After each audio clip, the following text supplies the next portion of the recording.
오전 말씀 제목은 답이 없는 인생에게도 답이 있습니다. 답이 없는 인생에게도 답이 있습니다 라는 제목으로 주일 오전 말씀을 전하도록 하겠습니다. 여러분, 혹시 여러분 주변에 저 사람은 정말 답이 없다 생각하며 사람을 대하신 경험이 있으십니까? 가족 중에 꼭 한 사람들이 있더라고요.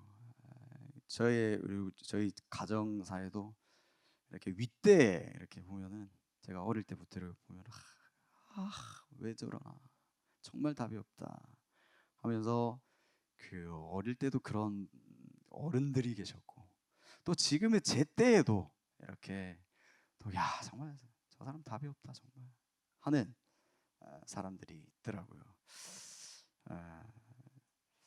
말을 해도 안 통하고, 그렇죠? 가르쳐도 안 되고 도무지 변하지 않은 사람이 여기저기 있더라고요. 이렇게 성도님들과 제가 이렇게 교제를 하다 보면 꼭 그 답이 없는 그 사람 때문에 얼마나 눈물로 기도했는지, 그런 어떤 간증들을 종종 듣습니다. 그래서 속으로 넌 정말 답이 없다 하고 포기해버리죠. 그죠? 어쩌면 여러분 자신이 그런 평가를 들은 적이 있을지도 모르겠습니다.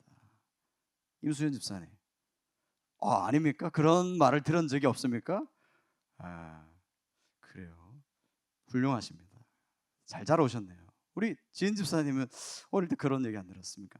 우리 오전 일부 때는 제가 한 집사님한테 물어봤더니 어릴 때 많이 듣고 자랐다 그러더라고요.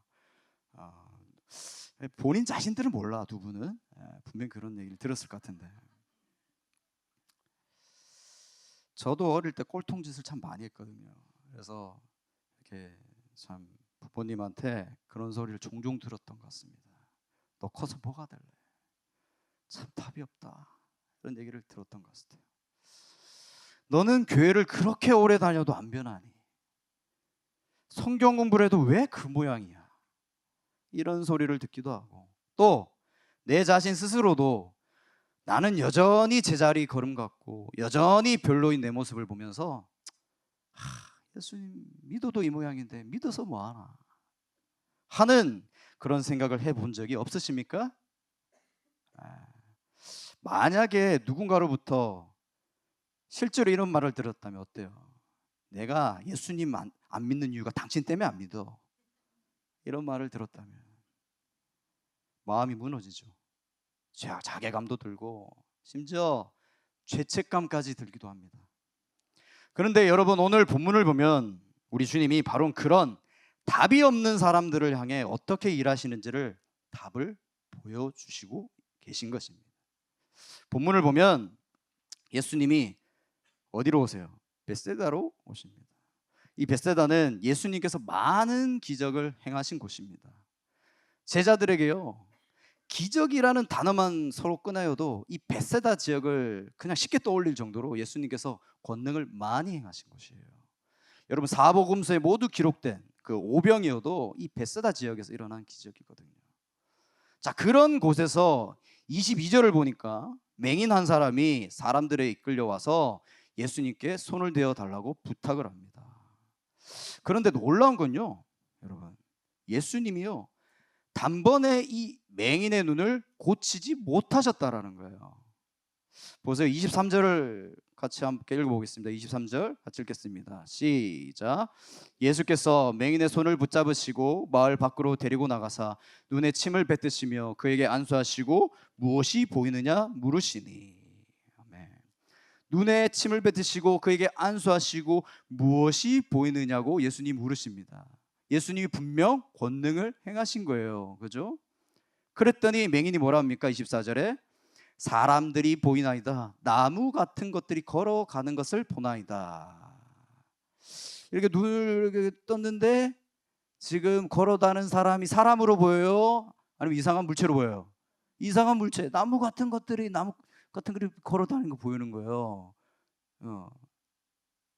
여러분, 이상하지 않습니까? 이상하지 않아요?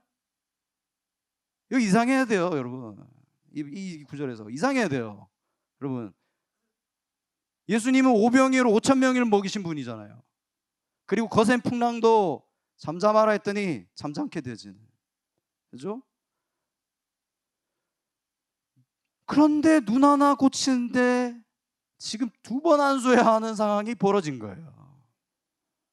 자, 25절을 함께 읽겠습니다. 같이 읽겠습니다. 시작. 이에 그 눈에 다시 안수하심에 그가 주목하여 보더니 나와서 모든 것을 밝히 보는지라. 다시 안수하니까 이제서야 효력이 생긴가 봐요. 맹인의 눈이 나와서 모든 것을 밝히 볼 수 있게 되었다 말합니다. 여러분, 우리는 이 맹인의 눈을 뜨게 된 기적의 사건에 몰두하면 정작 봐야 하는 하나님의 뜻을 알 수 없게 됩니다. 지금 이 본문의 맹인의 눈이 뜨게 된 기적은요, 보지 못했던 맹인의 눈이 뜨게 되었구나 하고 끝나버리면 안 돼요. 거기에서 머물면 안 돼요. 이건 사실 제자들을 향한 메시지고, 더 나아가서 우리를 향한 메시지로 봐야 하는 기적의 사건이에요. 왜 그런지 봅시다. 자, 앞부분을 보셔야 돼요. 앞부분을. 우리 마가복음 18장 14절 우리 한번 읽어볼까요? 마가복음 8장 14절 같이 읽겠습니다. 시작. 제자들이 떡 가져오기를 잊었음에 배에 떡 한 개밖에 그들에게 없더라. 예수님이 제자들을 향해 그 경고하시는 내용이 8장 14절부터 쭉 나옵니다. 14절에 보니까 제자들이 떡 가져오기를 잊었다고 기록되어 있죠. 그죠? 그리고 나서 예수님이 15절에 제자들에게 이렇게 경고를 하십니다. 함께 보세요.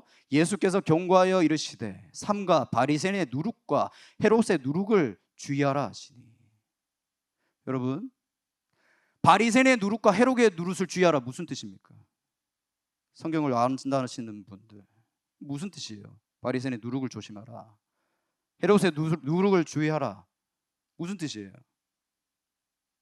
이 말은 세속적 사고방식, 그리고 그 바리새인과 그 헤롯이 가지고 있던 종교적인 위선과 권력의 유혹을 경계하고 주의하라라는 뜻이에요.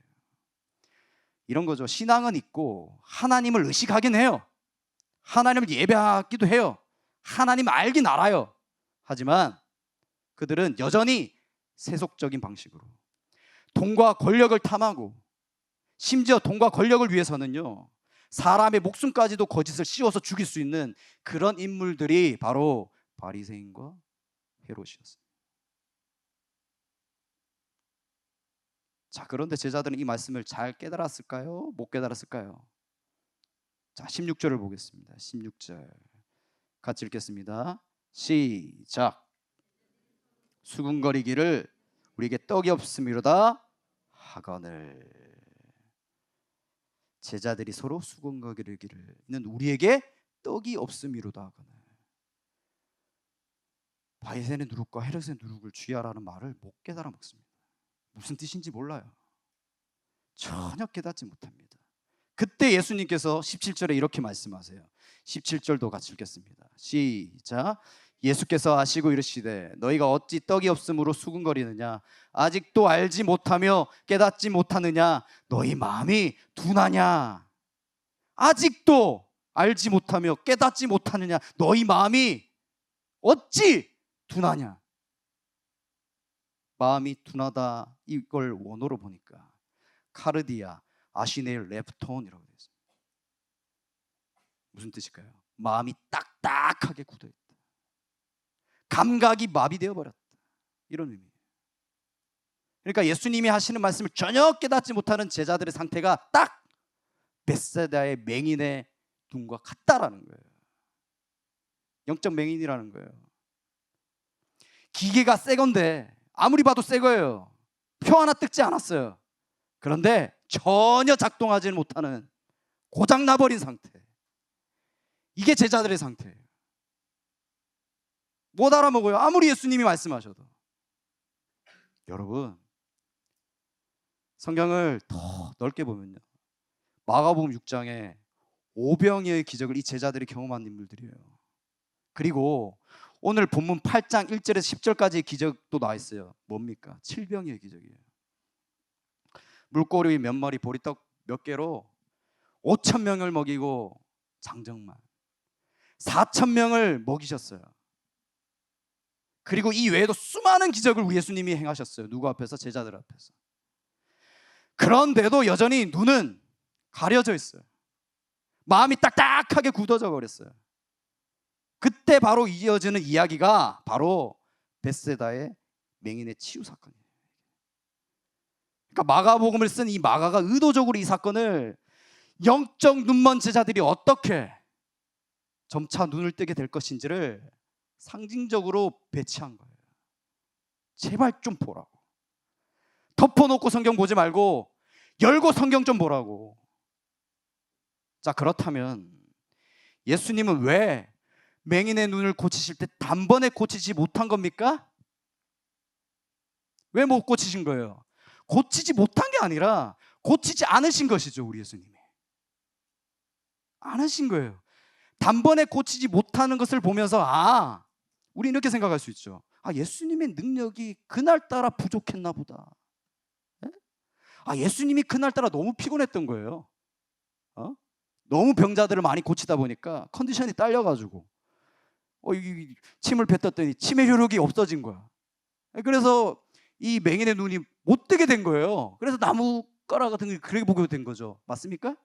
아니라고요. 아니라고요. 이건 누구를 향한 메시지라고요? 제자들을 향한, 그리고 우리를 향한 복음의 말씀입니다.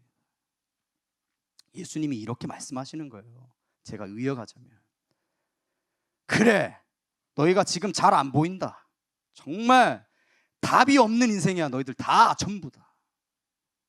믿음이 약하고 여전히 세상에 눈이 가고 여전히 자신들 밖에 모르고 여전히 떡만 생각하는 너희들 정말 답이 없어. 하지만 내가 너희의 눈을 점점 열어갈 것이란다. 너희의 믿음을 줄 것이고 너희를 반드시 온전케 하실 것이란다.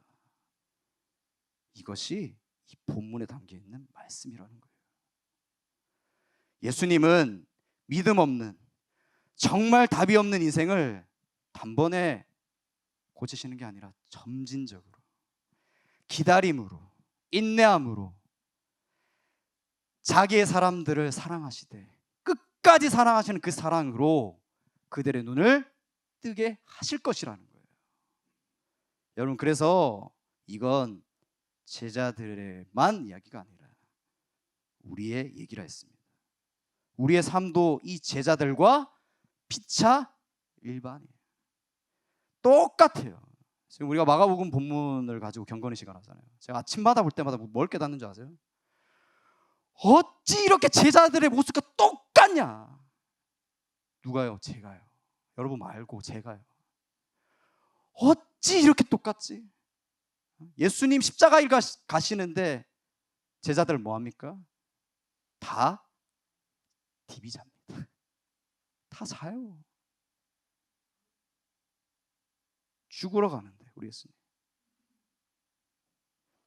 아무리 신앙생활을 오래 해도, 아무리 직분을 달고 수도 없이 말씀을 듣고 배워도요, 깨닫고 믿고 살아가는 그 능력이 어때요? 세상 사람과 별반 다르지 않아요. 마음이 둔해요. 이렇게 얘기할 수 있어요. 그래서 답이 없다. 정말 답이 없다. 우리가 수도 없이 많은 은혜를 받았고 경험했습니다. 기도 응답도 있었고 생각지도 못한 하나님의 보호하심과 능력도 참 경험을 많이 했어요. 지난주에 라오스 이렇게 담임 목사님이 이렇게 선교 보고 가는데 제가 라오스 때 어마어마한 어떤 기적을 경험했었거든요. 이 배를 타다 갑자기 풍랑이 몰려가지고 배에 빠져 죽을 뻔했었습니다. 그때 우리 집사님들하고 무릎 꿇고 막 기도하고 살려달라고 뭐 난리가 났었어요. 그런 기적을 저도 경험을 했죠. 그런데 한국에 돌아와서 어떻게 삽니까? 예수님을 못 봐요. 여전히 떡에 관심이 있는 떡에.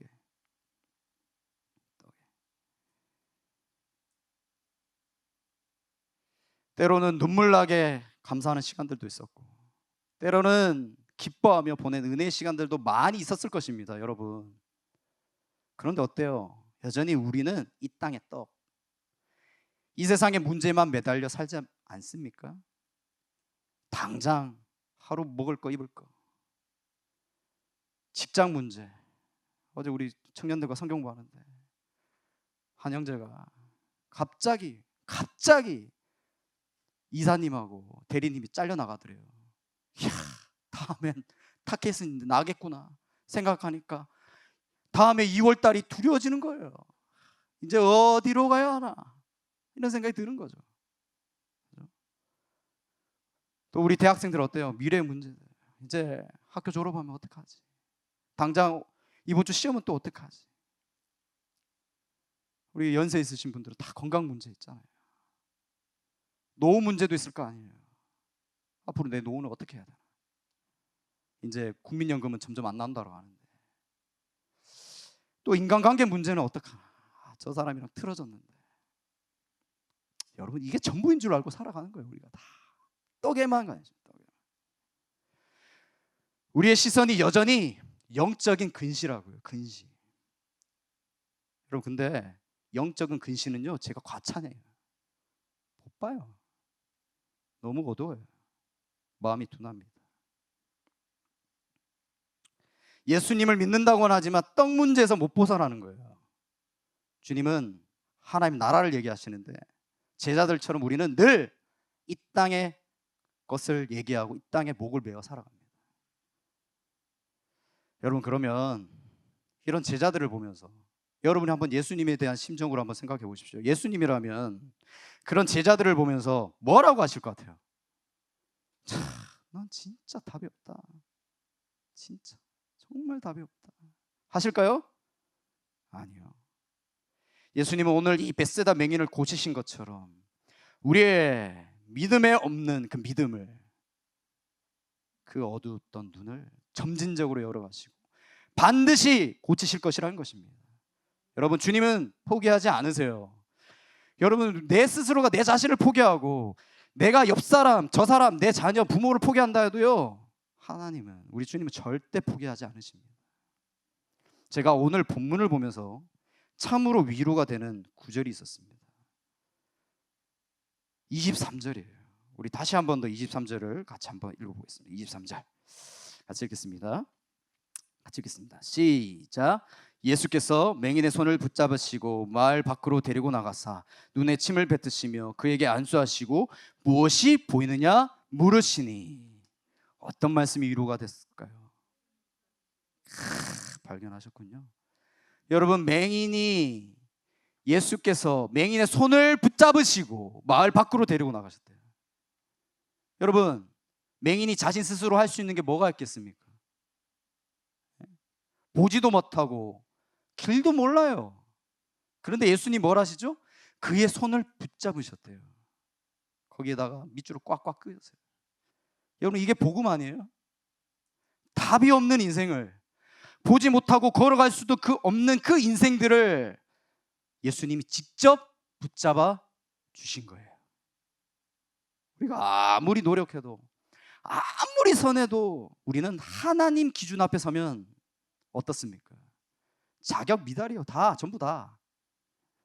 여러분, 우리끼리 뭐 서로 견주고 지적하면서 비판하면서 쟤는 잘났고 나는 못났고, 또 반대로 너는 못났고 나는 잘났다고 그렇게 막 서로 떠들어대요.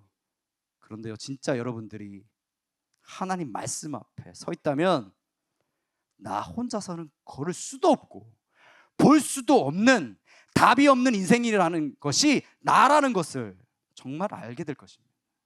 그때 이 구절이 눈이 들어오겠죠. 예수께서 맹인의 손을 붙잡으시고 마을 밖으로 데리고 나갔어요. 여러분, 예수님의 손이 떨어지지 않는 이상 답이 없는 그 인생에게도 답이 있는 인생이 될 수 있는 것입니다. 반드시 회복될 줄로 믿습니다. 여러분, 혹시 지금 여러분 곁에도 여러분 보시기에 야, 쟤는 답이 없다 하는 사람이 있습니까? 내 자녀가, 내 배우자가, 내 부모가, 내 동료를 향해서 답이 없다 생각하고 계시냐고요. 저 사람하고는 진짜 상종하기 싫어. 답이 없거든. 아무리 해도 변하지 않을 것만 같은 사람이 혹시 자기 자신으로 생각하고 있지는 않습니까? 나는 왜 이 모양이 꼴인가? 그런데 기억하십시오. 예수님은 그런 사람을 포기하지 않으십니다. 단번에가 아니라 다시 안수하셔서 결국 밝히 보게 하실 것입니다. 여러분, 가정에 자녀, 배우자 혹은 자기 자신을 향해서도 우린 이제 이렇게 얘기해야 돼요. 답이 있습니다. 답이 있습니다. 왜요? 예수님 포기하지 않으셨거든요. 여러분, 누구를?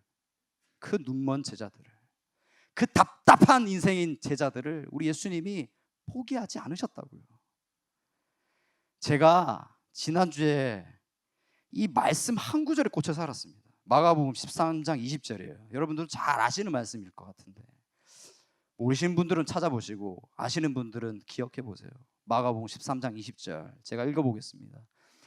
만일 주께서 그 날들을 감하지 아니하셨더라면 모든 육체가 구원을 얻지 못할 것이거늘 자기가 택하신 자들을 위하여 그 날들을 감하셨느니라.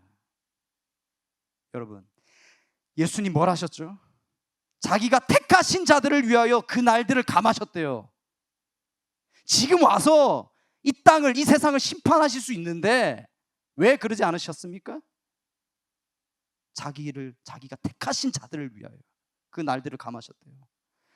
우리를 끝까지 지키시고 고치시고 회복하시고자 답이 있는 인생으로 만드시기 위하여 마지막 때를 감하셨다는 거예요.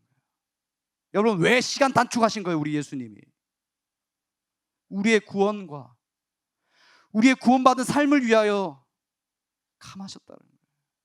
얼마나 감사한지. 당장 오늘 죽어도 마땅한 죄인인데 우리 예수님이 그 나를 감해 주셨대요. 사랑하는 성도 여러분, 제자들은 한때 정말 답이 없던 인생들이었습니다. 아무리 봐도 답이 없어요. 계속 보세요, 여러분. 마가복음, 요한복음 다 보세요. 얼마나 답이 없는지. 정말 믿음 없고요. 정말 형편없고 정말 자기들밖에 모르고 정말 떡 이야기만 하고 있어요. 떡. 그게 누굽니까? 바로 우리들입니다. 그런데 사도행전으로 넘어가면 완전히 달라집니다. 사도행전 3장에 베드로와 요한이 이렇게 고백합니다. 제가 제일 좋아하는 구절인데, 은과 금은 내게 없거니와 내게 있는 이것을 내게 주노니 곧 나사렛 예수 그리스도 이름으로 일어나 걸으라. 여러분, 맹인한테 성전 미문에 앉아있던 자에게 날마다 필요한 동전 하나 줬겠죠. 수도 없이 지나갔던 미문이에요. 수도 없이. 제자들은 수도 없이 그를 지나가면서 그냥 못 본 채도 지나갔을 거고, 야 어제 줬잖아 또 달라 그래? 그랬을 거예요. 그런데 그들이 예수 그리스도의 십자가와 부활과 승천을 경험하고 나서 어떻게 바뀝니까? 성령이 임하고 나서 어떻게 바뀌죠? 어떻게 바뀌어요? 은과 금을 주는 인생이 아니라 예수 그리스도 이름을 그에게 주는 인생이 되었습니다. 진짜 리얼 리더를 준 거죠. 그죠? 얼마나 멋진 인생으로 바뀌었습니까? 자기밖에 모르던 인생이. 그런 거예요, 여러분. 예수님은 답이 없던 제자들을 믿음의 사람으로 복음의 증인으로 바꾸시는 얘기가 사도행전에 수도 없이 나옵니다. 그래서 항상 복음서와 이 사도행전을 같이 읽으셔야 돼요. 저는 사실 이 복음서를 보면서 정말 답이 없는 그 인생들을 통해서 또 위로받아요. 똑같거든요. 제자들도 예수님이랑 3년 반을 함께 했는데 저렇게밖에 못 사는 인간들인데 나도 똑같지 뭐 하고 또 위로받지만, 사도행전을 보면 진짜 성령이 임해서 거침없이 복음을 전하고 주를 위하여 복음을 위하여 목숨까지 바쳐서 그들이 12사도들이 어떻게 됩니까? 모두 순교하거든요. 모두 순교하거든요. 사자밥이 되고 베드로 같은 거꾸로 십자가에 매달려 죽기도 하고 사지가 찢겨나가는 죽음을 겪기도 합니다. 그들이 죽으면서 이랬을까요? 괜히 주님 따랐네. 아니요. 이렇게 죽는 것마저도 영광이라고 했겠지요. 그러니 오늘 이 시간에 우리 안에 답이 없음을 절망으로 여기시면 안 됩니다. 오늘부터는 이때가 이 답이 없는 그 사람이 보일 때, 또 내 스스로가 내 자신을 답이 없다고 생각할 때, 그때가 우리 주님이 일하시는 시간이고 우리 주님이 일하실 자리인 것입니다. 우리를 향한 주님의 사랑은 과정형 사랑이에요. 그래서 단번에가 아니라 다시 안수하시는 사랑이라는 거예요. 기다리는 사랑이고 믿어주는 사랑이고 다시 함께 해주는 사랑인 것입니다. 저도 우리 청년들이나 학생들 도우면서 누군가는 잘 따라가고 열심히 살고 합니다. 때로는 누군가는 제 속을 너무 많이 썩어요. 때로는 마음이 많이 아파요. 속도상해서 밥도 안 넘어가요.